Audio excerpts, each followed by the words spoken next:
joining us here at the studio. The reason we're here is to celebrate Burgess's 50th year.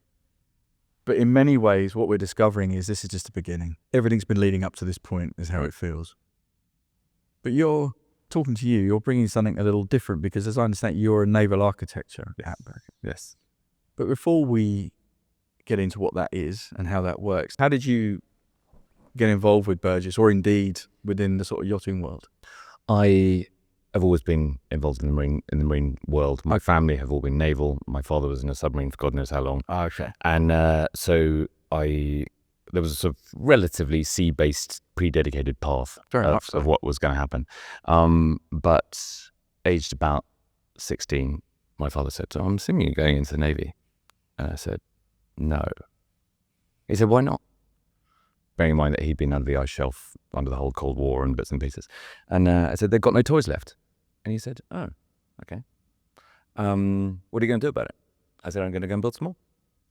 So I went to Newcastle. I was very, very fortunate. In fact, I knew what I wanted to do from the start. Yeah. I've been sailing all my life, and it interests me. And something tangible, physical, hands-on, needed to be a product. So you knew that was what you wanted to do? Yeah, weirdly. I don't know many other people still using their degree to the extent that I am.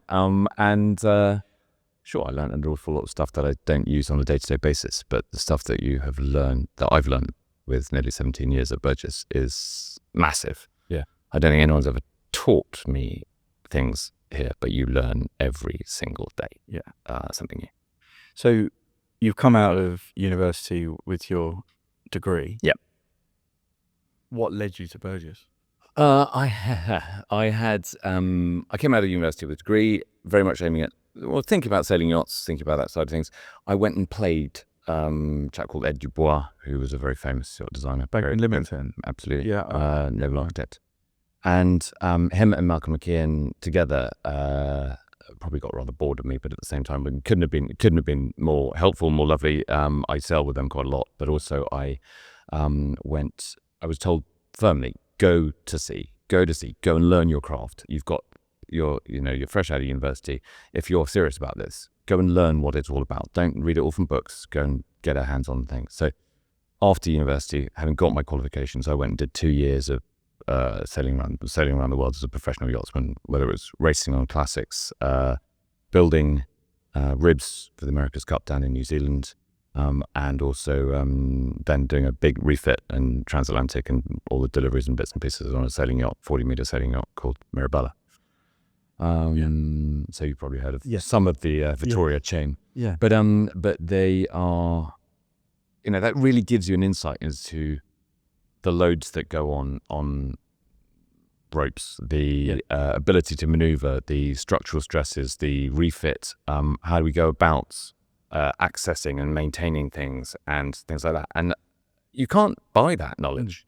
The practical application is gold. And sort of to the extent where an awful lot of people since, young guys who've come out of university have said, can I pick your brains? Of course, because I was so fortunate to have that advice from various people. Yeah. Well, you're the real deal. You've learned about it. You've gone out and done it. You understand why these things are important, and now you're putting it into practice. Yeah, I think the nice thing about Burgess is there's a lot of people who have been to sea. And so whether they've been there on a naval vessel or they've been there in a yachting front or just happy sailors in the in the holidays, it's knowledge of the ocean is huge within the company as a thread. So for the uninitiated, what does a naval architect do? A naval architect, unlike a land-based architect, where 7 years of training you can oversee all of the structural aspects of a building. We have sufficient amount of integration in the powering, the systems on board, the structural side. So the build has to be really broken up into its specialities, and the naval architects are hull form, so moving the vessel through the water, flotation, the how it's going to move, and also the structures. But that extends to fire control, it extends to watertight integrity, and the various other related subject matter. But that must flow into the design as well. It absolutely does. Yeah. And after I'd been on sailing on board boats, I came back on sailing yachts. I then came back and did a lot of cruise ship design as well. I did a couple of years with P&O's team, Oh, really? Three Keys, just to see what the Yeah. fire control, and that's really just to get an idea of how the really big stuff was going on. I then picked up a pencil and did all their styling stuff as well. So as a result, on the way here, you pick up the various angles and see what things. But yes, the styling has to be integral to the structure Yeah. So you work closely with the designers? all the time. Yeah. Designers is a difficult term because The exterior designer? well, yeah. Yeah. So exterior designers or stylists and Okay. they will. Some of them will just do the aesthetic side. Some of them will get heavily involved in the general arrangement and how all of the space allocation will go on. And we will help them and work alongside them very closely with that. So we don't pretend to be the stylists, No. but through practical application of how's that going to work, we hone their style. I was going to say, you strike me as someone that likes to be involved in perhaps in the overall Always. project. As I'm sure anyone who knows me knows that it may not be the right opinion, but I've usually got an opinion on something. Well, it did. So how does that, from a Burgess point of view, I mean, having you in their ranks, predominantly focused, if not entirely, on the new build projects within Mm-hmm. Burgess, is that correct? Yes, I mean, we've had Burgess Technical Services has had several names in the past 17 years, 20 years. We've gone from technical services, we've got to new construction, we've gone back, we've done, we've had all sorts of variants, but predominantly we're new construction. Yeah. And Refit? Does refit come into? we do have a few refits. We've done some of the big refits, especially of yachts that we've already built. Right. So Jubilee, that has become Chaos, for example, is probably the most Burgess of the boats because we've sold it, twice. We've built it, we've rebuilt it, etc., etc. So when we built our boat, we'll hand it to the management team for them to operate. But they constantly have us as a resource for how did that work? How does this work? What was the agreement you had here? And a boat that I built, or I was heavily involved in the build of, should I say, 5 years ago, called Lady S. We're now going back through with the management team, going back through a number of the different technical pieces because we know what happened. Yeah, because you were there. Yeah. So actually that leads us on nicely to this idea of, I think I said when we met actually that I was surprised that Burgess had naval architects in its ranks because it's quite unusual, right, for Brayford. It is. I mean, Burgess have by far the most developed technical team in the industry. What I was thinking was like how, this may come as news, and obviously we are getting into the very technical, but as you say, tangible area of yacht construction here. What's the client benefit? How do the clients benefit? I think one of the brilliant pieces of the 360 package that Burgess offers is the fact that the brokers, if they don't know something or they don't understand something, they can come to us. And if we built the boat and we've overseen it, we have more knowledge than almost anyone about that client, what they want, and that boat. The shipyard will know the client to an extent. The shipyard will know the boat as well. But at the same time, we do have that unusual position to be able to offer experience on boats that we have built in that shipyard, in that same shipyard, and the way they've done it before, and also boats that are built elsewhere that they might like or have interest in. So we can, without crossing too many secrecy boundaries, we have a huge amount of parallel experience in different shipyards that we all can that use. experience builds up, right? So so it's you. I mean, you said how long have you been at Burgess for now? Just rising 17 years. Yeah, I mean, there's just one person alone. That's a lot of. Not make you feel older. There's a lot of experience, right? That you can bring to the new build conversation. Absolutely, and a lot of owners will sort of, especially if they're there for the first time in that sort of chair of how do we go about this, will put a captain into the role that we oversee, and a captain. And I'm not going to knock any of the captains out there, but captains are very good operating the vessels. They're the MD of a large company. They understand all the pastoral sides and the operational side and the seagoing side of the thing. But seldom have they built a boat. And it's a pretty niche thing, building boats. So Rory, you're the naval architect, but you work as part of a team, as you're saying. And this team, what are the key benefits that you're bringing to the client experience?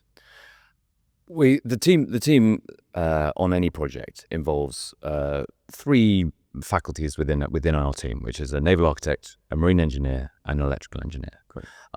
With any project, we all work in a sort of Venn diagram type process whereby all of our roles overlap, and people will interact. If, for example, all of the AVIT, all of the speakers, all of the acoustics, there's an electrical role in there because obviously it's all the speakers and acoustic side, but then there's a structural role in there because we've got to understand how the insulation in the walls has gone in, and how thick the doors are and how heavy the doors are. So we have to all play our part in that circle, as it were. So how do you know if you're doing your job right? If a client comes to us, they get the benefits of a situation where if it's very difficult to quantify exactly what BTS do, you can't really write a list. We have a scope of work, we have a list of things that we oversee. But effectively, if you notice it, somebody hasn't really done their job to the maximum. Because if you are hearing squeaks, you're hearing people walking around above you, if there are rattles, or it's not warm enough, or the water in your bath's cold, or the drain's gurgling, then the requisite amount of attention hasn't been paid to that system. And so the experience that we hold with that is, how did that work before? Right, okay, we can amend that, we can change that, we can increase that or focus on that to make sure that that's the real thing. And there's nothing more annoying for a client to have a regular squeak or something that they shouldn't have to hit. So if you've done your job right, no one knows you were there. No one knows we're there. Okay. Which is a sort of good. Fly by night, clandestine scenario. Assassins, Exactly. yachting industry. Exactly, but it's very detailed. Yeah, no, I'm sure it is. Coming back to the naval architecture side of things, we've explained what it is. How does it sort of manifest itself on board a yacht, as in the actual personal experience? And I'm interested in, given we're talking about the 50 years of Burgess, how do you see things developing on the naval architecture side specifically? Yeah. What are you sort of looking forward to? There are some things that have changed over the years of naval architecture, and there are some things that are rules, and they've been honed over many, many years of ship building, boat building. I've been asked before, why do boats always look the same? And fundamentally, they need to, because they need to slip through the water. They need to throw water out the way so that you're not completely covered by it. And the seakeeping physics hasn't changed. You're still working between the air water medium. So there are plenty of areas of that have developed over many, many thousands of years, and only been quantified more recently by naval architecture. So naval architecture is effectively the science of the boat building that caveman has been doing, and everyone ever since. So the interesting bit is what we can affect and what's new and what's different. And for example, glass is a huge new area where people are putting a lot of effort into. It's a very difficult one because everybody likes the look of the Apple store and things like that. But the more glass you have, the more solar radiation you can get into the boat. So as a result, we have to end up then insulating that in clever ways and that sort of stuff. But the reason that we build boats is because people like to be by the sea. And if you can't see the sea, then we've got a problem. So there's a balance that we see there, whereby you need enough light in to make people feel that they are in touch with the sea, but not too much that the boat's going to get very hot. You then have to cool it and use all that energy. So there's a happy medium, but there's so much being done in that world as technology at the moment. What about what seems to be the ever-increasing amount of volume that boats are managing to sort of find within their form? It's a difficult thing because naval architecture, in principle, if you look at a rowing boat, it's slender and efficiency is slender. If you can make it longer and thinner, it will be able to be pushed through the water faster, or more efficiently. But you're right. I mean, a 40-meter boat 30 years ago would have significantly lower gross tonnage than something now. I suppose it's greed. I suppose it's what people think is necessary. In the 70s and 80s, a cabin was a cabin. It had 2 bunks in it, and the owner slept in a bunk, and it was, it had come from sailing yachts. These days, the requirement is I need a full beam cabin so that I can do this, that, and the other, and then spend as much or as little time in it as you like. Every client, and that's what's fascinating from our side, from the custom build side, every client has their own set of parameters and what they deem important. And I have a client at the moment who's not hugely transfixed on volume. He'd much rather have a more personal experience with his friends, small group, in somewhere remote. And that's his escape. And so, yeah, it's horses for courses. Yeah, I can see that. And one could argue that because people such as yourselves and designers and stylists, what have you, have been pushing the boundaries to try and create more, people's and expectations just keep going. Yeah. But looking ahead, what excites you most about yacht design and capability in the future? And I'm also thinking within that, and also almost going back to this long, slender shape that you were referring to about propulsion, the way the yachts are fueled and what have you, all these things. How do you see the future? What's been interesting is that the decades of excess, the 80s, the 70s and 80s, it's all about further, faster, etc., etc. More. Recently, we have seen quite a few experienced clients coming back to smaller boats. They realised that you can't take a 120-meter yacht where you want to go, and everywhere you go, you're in the shop window. Everyone wants to follow you. So they look to something sort of 70 to 80 meters, and that's a more manageable size. The proportional cost of ownership is reduced. The places you can take it are just as are increased, but it's not detrimentally affected. You can still go across the Atlantic. If you want to take it down through Patagonia, you can still do that. So that's interesting to see how clients are moving to smaller vessels. And quite often, if you've got a big boat, you've got lots of small ones as well. Right. So that's or several small ones. So that's interesting to see how people are moving back to that. Prepare yourself for a hideously unfair question now, but is there a sweet spot for super yacht design, size-wise, that gives you? There seems to be a sweet spot at the moment. People like that the market's sat in, and it's sort of 70 to 80 meters is a space where you can get enough in of the interesting bits and pieces, but and of a decent size. The things that you can get into an 80 meter are very much the same as you get into 120 meter. It's just you get more of it. Yeah. Below 60 meters, you start saying, do we have a spa or a gym?